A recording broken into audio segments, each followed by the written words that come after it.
everyone. Good morning. My name is Klaphake, the executive producer of the Arizona Broadway Theater, and I'd like to welcome you to this latest edition of Coffee with Kyle.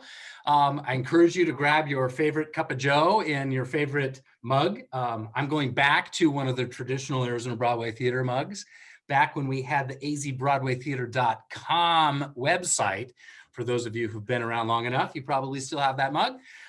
If you don't, grab another cup of joe and sit back and enjoy the conversation. Today, we're able to welcome an ABT favorite, Mr. Sal Pavia, coming to us live from New York City. How very... Hey, good morning to all of you. My name is Sal Pavia, and I'm happy to be here chatting with all of you this morning about a theater that I know and love so much, Arizona Broadway Theater. Awesome. Well, so for those of you out there that recognize Sal, awesome, great. We're so glad that you do. For those that don't know the shows, the variety of shows that you've done at the theater, give us a little background, Sal, on what you've done. I think your first show was Hairspray. It sure was. Awesome. I don't know what gave it away. Well, I don't know how you got the job. My first show at ABT, I played Link Larkin in Hairspray, and I've gotten to come back since then and play Frank Abagnale Jr. in Catch Me If You Can, as well as Sonny Malone, most recently on the main stage in Xanadu. And I've also gotten the chance to direct and be a part of the cast of My Way in the Encore Room. Right. But I will say, Kyle, my first experience with ABT was in the audience. I was working at another theater in Arizona, and a bunch of cast members got to come to ABT and see Singing in the Rain with Mikey LaMassa, Lindsay Foreman, everybody's favorite Chris Zoberby. And I remember sitting in the first row of the balcony, and it was raining on stage. It was full on raining. And I sat there, I was like, I have to work at this theater. I have to figure out how I get to work at this like Broadway caliber theater in Arizona. And thank God it worked out, because I would have still been banging down the doors if it didn't. Well, when you said you were sitting in the front row, I was expecting you to say that you got splashes of water, but maybe it went all the way to the balcony. I don't know. Did it? I mean, it could have. I mean, I was probably just like crying at the magic that was happening on stage. Who really knows? That was a pretty magical show. For those of you who saw that, it was a great production. We pulled out all the stops, and the rain element, of course, was pretty complicated. And we brought in a guy who had done sprinklers for yards and figured out how to make it rain on our stage and keep it confined to an area that didn't, drown out the band and make everybody completely soaked. But to make it rain inside, we just rub the sticks together and it happens. That's the magic of theater. And that guy knew what he was doing, because in Arizona, he's not getting no help from Mother Nature with the sprinkler systems. So, he's got to be good at what he does. Yeah, we still got the holes in the wall where we had to put the pipes through to pump it back out and all of that. That was pretty exciting. So Sal, you haven't been performing in quite some time. And in fact, not a lot of actors have. Tell us a little bit about how, obviously our patrons and us here in Arizona are dealing with the pandemic, in our own way and trying to find a way out of it through, masks and all the variety of things. But the performing artists, you all have really, really had to figure out how to stay active. What have you been up to? Also, sorry, they're doing construction at the house next door to me. So if every now and then you hear something collapsing, it's not my personal life. It's the next door. So many, not only actors, but so many artists in this industry. And like being a producer, being an actor yourself as well, it hasn't been easy. But we are survivors nonetheless. Of course, every actor has what we call our side hustle. And for me, I own and operate my own photography business that primarily started out as taking headshots for actors, and since then has branched into photographing special events, weddings, bridal showers, baby showers, and I've even gotten the chance to photograph some things in the fashion industry that has been really exciting and a different venture for me. I also operate my own small business called the Craftsman Design Shop, where I make custom gifts and signages for weddings and bachelorette parties and t-shirts and any kind of logo you want. We do all of that stuff. And most recently, to add to the long list of other things that I do, I took a class at the American Floral Design Academy, and I was making floral arrangements out of my kitchen for quite some time for a few extra bucks during the pandemic. But now my most recent venture is focusing all of my attention and combining all of these small businesses in one company. And I'm actually very excited to announce that I'm launching my own event company, especially now that events are starting to come back to light in New York. And the event company is called Flora and Dean, and it's going to be a boutique celebration company where we design, style, coordinate any kind of special event that you're looking to celebrate. So I thought you were going to do a summary of all the creative things that you've done that led to the creative thing that is somewhat represented by an art over your left hand, your left shoulder there. That little thing there is really pretty. It adds, it complements the room. What's been going on? How's COVID been? So, I will never forget this year for a very positive reason, because my wife and I gave birth. Well, my wife gave birth. I didn't do any of the pushing, so I shouldn't take any of the credit. But my wife gave birth to our son, a beautiful baby boy, on December 5th. His name is Dean Lawrence Pavia, and he's just the chillest little, most amazing man. And it has surpassed any amount of anticipation that I could have had becoming a father. It is really, really incredible. I know many actors that have had the fortunate blessing of being able to have kids about now, and the gift that that's been able to give you. Obviously, there's absolutely crazy fear of not knowing what tomorrow brings, which is fatherhood, I think. But for you to spend that kind of time together is absolutely amazing. I'm so thrilled for you. Thank you. It has been a whirlwind. Everybody tells you, they're like, oh, enjoy your sleep now because you're never going to sleep again. And you laugh it off. You're like, yeah, of course, like I'm having a baby. Like, of course, I'm going to have sleep. People are not kidding. They are not kidding. You never sleep. We got 4 hours the other night. I was like, wow, man, I'm ready to rage. 4 hours Right. uninterrupted sleep. Let's go. I mean, obviously, performing is a full creative output. When we're a performing artist, and to hear you talk about all the creative opportunities that you're coming up with, you have to kind of create your own reality. And I look at that as this time is an opportunity to come up with the newest, greatest, wonderful, way to use your talents to the best of your abilities. I know we've talked about, what we do here at our theater, from producing shows and doing other productions, and any of that creative output is always so exciting. So I'm looking forward to hearing, where all that takes you down the road. And I'm sure you're pretty excited about it. I am excited. I mean, don't get me wrong. It was alarming when we found out that we were having a baby, and then also found out that my career was being put on pause for a little bit. I'm not gonna lie, I was a little stressed about that. Yeah.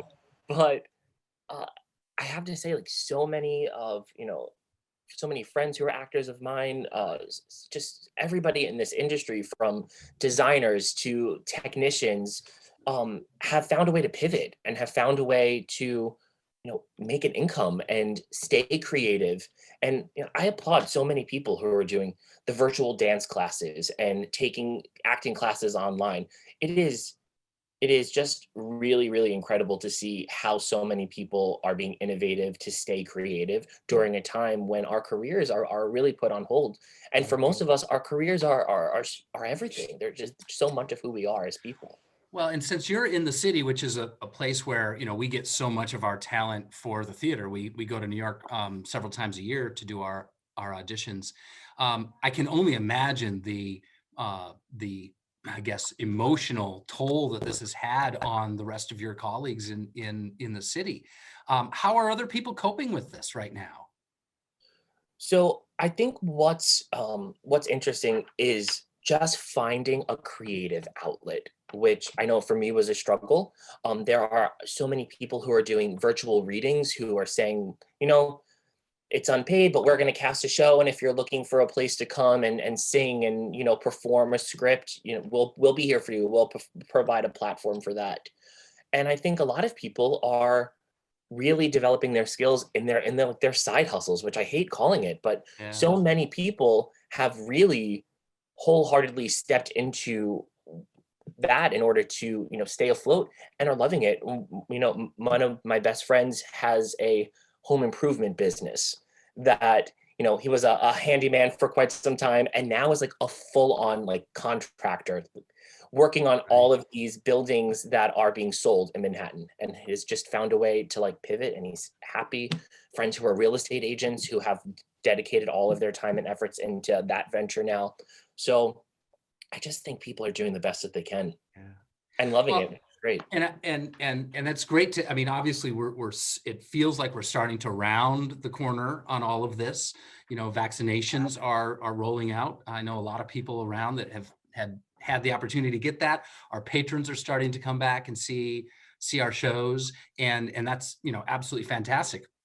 Um, and as we look to what tomorrow is going to look like, I look back, 100 years ago. One of my sons is taking a American history class, and just yesterday was talking about the Jazz Age, the 20s and 30s, and so we got talking about that and what does that look like, for the theater. Well, in the 20s, if anybody is studied American history, we saw that as a great explosion of creative output post the World War I, post Spanish flu of 1918, 1919. So we were able to have this great, amazing creative outlook on what's going to happen. And I'm optimistic that there's going to be a whole new reset of this new outpouring of what we consider, entertainment in the future. And Yeah, absolutely. And I think, of course, every actor is itching to get back on stage. And at the same time, I think there is going to be such a greater appreciation for live theater. I mean, don't get me wrong, like we all love Netflix, we all love TV, but we've all been trapped in our house for over a year now, watching every movie and every TV show on loop. I right. think people are going to relish sitting in a theater because nothing can provide you an escape like live theater does. Yeah. It really is. And I think that more people are not only going to appreciate theater, but appreciate the village that creates theater, from the costume designers to the lighting designers to the ushers who, take people there. It is an army of people who have been crippled by COVID. And I think everybody is really just gonna see all of the nooks and crannies that go into any one production. Right. So the last episode we did a couple of weeks ago with Jamie Parnell, he and I were talking about what he's been doing private lessons, either virtually or in person, and we were talking about the same thing, that you're not going to be able to replace the live experience by trying to do virtual programming. And for our patrons out there, we've done some virtual activities. We do our Tap Along Tuesday. We did a variety of different little performances that you've participated in while we were shut down, and it was wonderful to get that sort of personal connection with our artists. But as you're saying, nothing really replaces that magic of being in a room together, breathing in the same, I hate to say that, but breathing in the same air and having a shared experience is fundamentally what makes live theater live theater. And it's not going away. It's never going to be replaced by anything else. I think about the importance of regional theaters around the country, and some of these small towns who rely on live theater to be not only entertainment, but an outlet just to get out of the monotony that every Right. day has been bringing to us. And I'm really looking forward to a time where we can all be in person and feel like we are all in person, and feel that, that wholehearted physical sense of being a community. Right.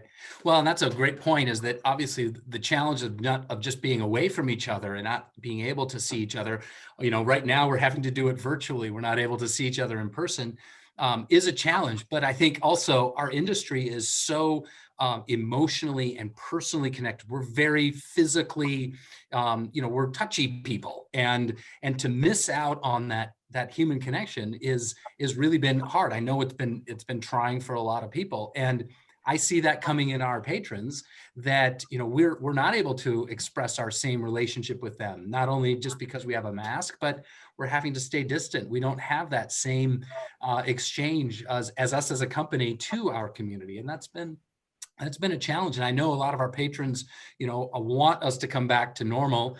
And, we're hoping to get back to that. And it's going to, we're ramping up to it, but it's going to take a little bit of time, but we will certainly get there. So we're just asking for people's patience to get there. But also, it's pretty incredible what you guys are doing, because I know so many theaters, around the nation who are still dormant, who still, aren't capable of opening their doors and, haven't been able to. So I think it's amazing that ABT is doing shows right now. You guys are definitely one of the first in the country to kind of get the ball rolling and keep things going.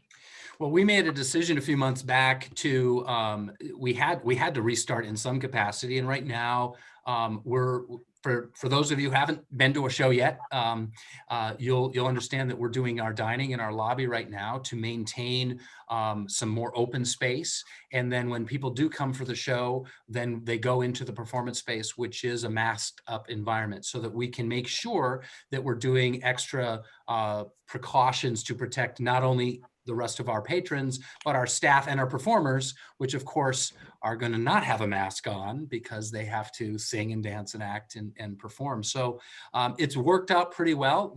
Our patrons have been very accommodating. I want to thank everybody who's been out there and recognizing that, but we're still also operating with, a very limited occupancy.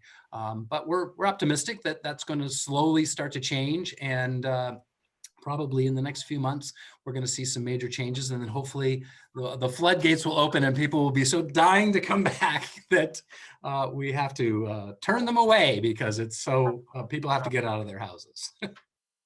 Yeah. For real. We hope so. And then I saw also you guys put a patio outside, right?